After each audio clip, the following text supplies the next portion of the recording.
these 10 times show Steve Smith deserved serious jail time. The final episode is pure nightmare fuel. He commits crimes that would send any real person to prison for life. Let's begin with the human trafficking episode because it's where Steve deserved the longest sentence.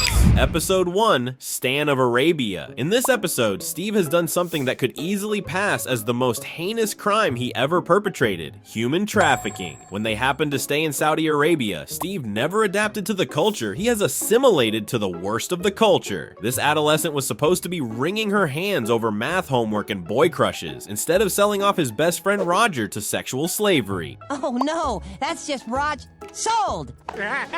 This is a cold, calculative deal where Steve literally sold Roger in a bazaar in exchange for the money and grenades. They are not toys, they are not candy, pure explosives and money. I am a man!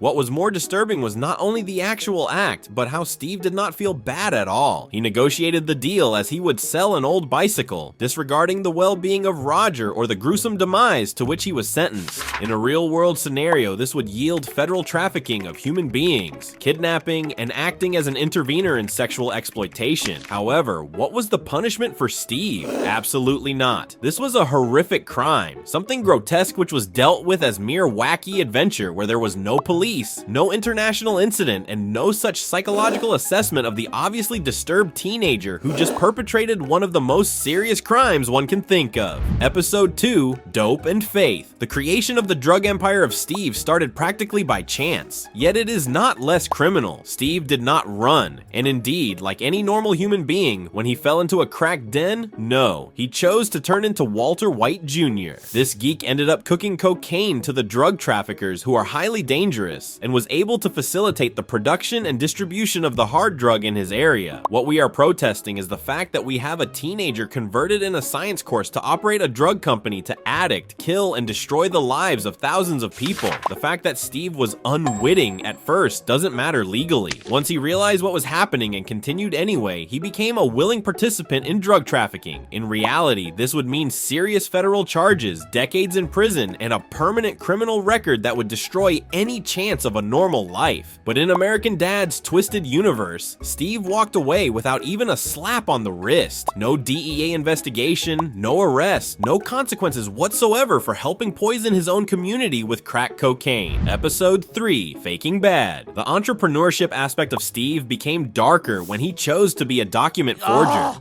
What do you want? I just wanted to say you could maybe do a fake driver's license for me. It was not simply creating false IDs to drink. Steve created a criminal empire of document forgery. He also forged phony passports, birth certificates, social security cards, and other official papers and sold them to criminals as well as possible terrorists. Such a scale of identity fraud does not merely affect the individuals, but it poses a threat to national security and even to the whole system of laws. Steve operated like an evil genius running this operation, whereby he developed networks of distributors and developed quality forged documents that could pass the test of government officials. His document fraud empire would be too big to become one of the most wanted criminals in America. In reality, the penalties of document fraud are very harsh, particularly when federal documents are used. Steve would be facing several counts of felony, decades in federal jails, and huge penalties. This fact that he was disseminating such documents en masse would put him to high priority of federal law enforcement. However, exactly what happened to Steve was punishment-free yet again. No FBI raids, no federal investigation, no responsibility in the compromise of the security of the whole country. Episode 4, For Whom the Sleigh Bell Tolls. Steve being involved in an act of supernatural crime involving murder in a distorted Christmas episode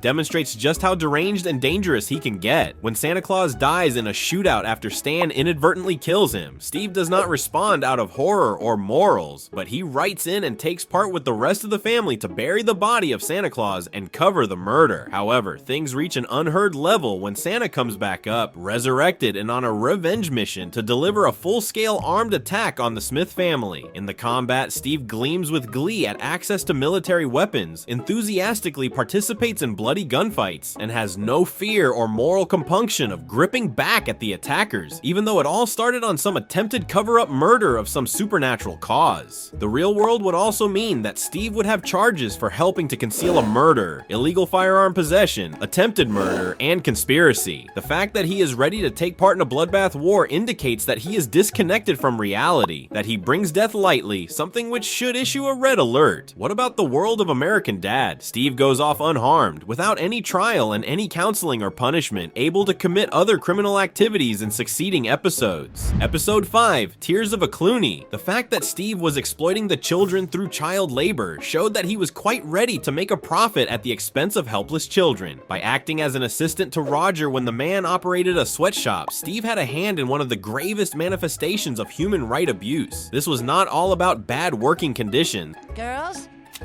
stop. But Steve was involved in direct exploitation of child laborers and engaging them to work under hazardous conditions with the least remunerative wages. Save those grapevines, kids, come on. Child labor is considered as slavery, and Steve was an active member of such a system. It would have an adverse, far-reaching psychological effect on such children. Steve not only allowed them to be used, he actually participated in the establishment and the sustenance of the system that entraps them in these abysmal conditions. In real life, the violation of child labor is highly penalized, particularly when the risk of working conditions matches. Federal warrants would be filed against Steve on child endangerment, labor trafficking, and human rights abuse. Let you kiss each other while I watched, and this is how you repay me? However, again, nothing happened legally to Steve, who nevertheless got a free pass to exploit vulnerable children. Episode 6, The Magnificent Steven. The fact that Steve got involved in the scandal surrounding the mad cow disease demonstrates that he was ready to put the health of the people at risk in favor of profit. Steve helped to smuggle and sell infected cattle, hence was the cause of a possible outbreak in the area. Thousands of lives could have been lost. Mad cow disease is a fatal nervous disorder which people can acquire through contaminated beef. Steve was practically acting against his own people by means of a biological form of terrorism by distributing tainted meat. You boys sure you don't want some Rosie? No thanks. The extent of this offense is virtually unimaginable. Steve was ready to face mass casualties with children and the elderly people suffering extremely painful death just to be in a position to make money through the illegality of meat sale.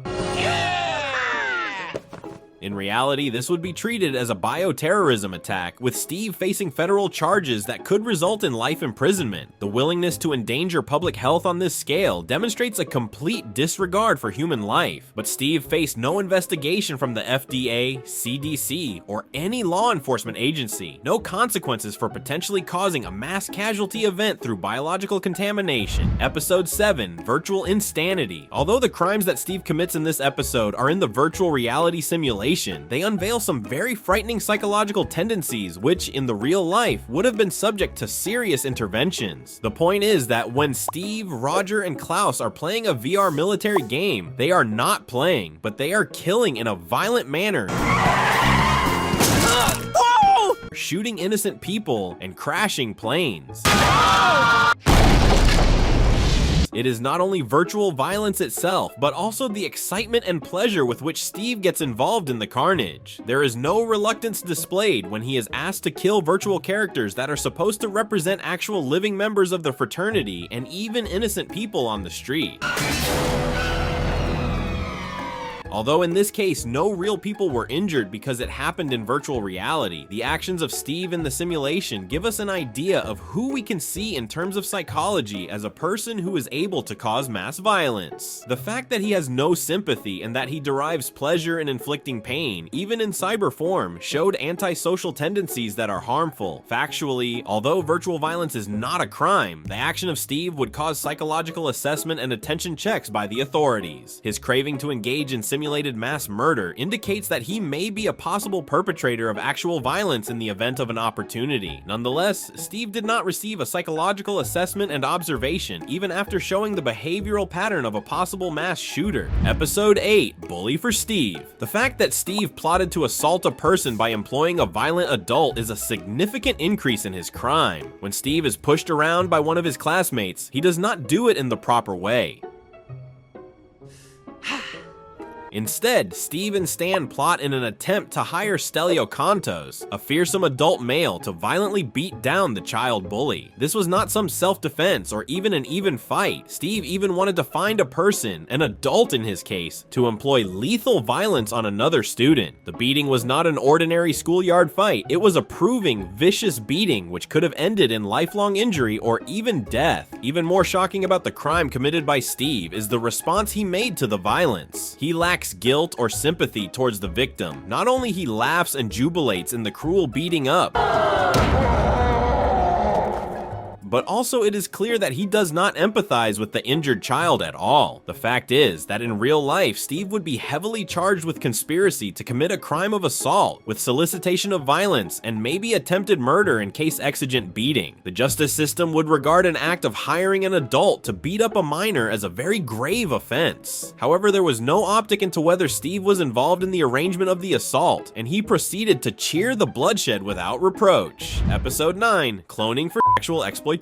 The last and most horrible crime that Steve did was trying to clone girls to sexually exploit them. This horror science fiction mixed kidnapping, rape, and bad taste of playing God to the most disgusting level. Even the idea of cloning popular girls with their DNA to have the chance to go out with them is objectification and sexual cruelty to its limit.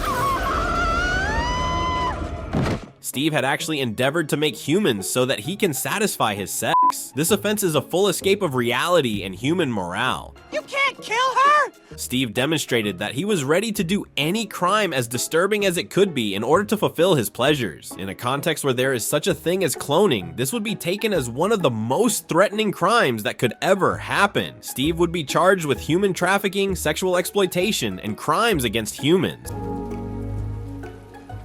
However, once again, Steve got away with the crime of possibly the most disturbing crime he ever committed. The thing that is so uncomfortable about the crimes committed by Steve Smith is not that they were so dreadful, but that there was no punishment at all. In the real world, all these crimes would summon life imprisonment or even worse. Steve did all of them, and he never spent even a day in jail. The kind of psychological portrait that creation of these crime issues presents is frightening. The nature of a sociopathic serial murderer, lack of empathy, readiness to take advantage of the weak, and the total indifference toward human lives and grief are demonstrated by Steve. American Dad offers these ghastly events as a cause of laughter, but the real truth behind it is that American Dad brought forth one of the deadliest criminals that have ever been seen on television, namely Steve Smith. He has crimes that have been present in human trafficking, selling of drugs, and murder among crimes relating to humanity and child abuse.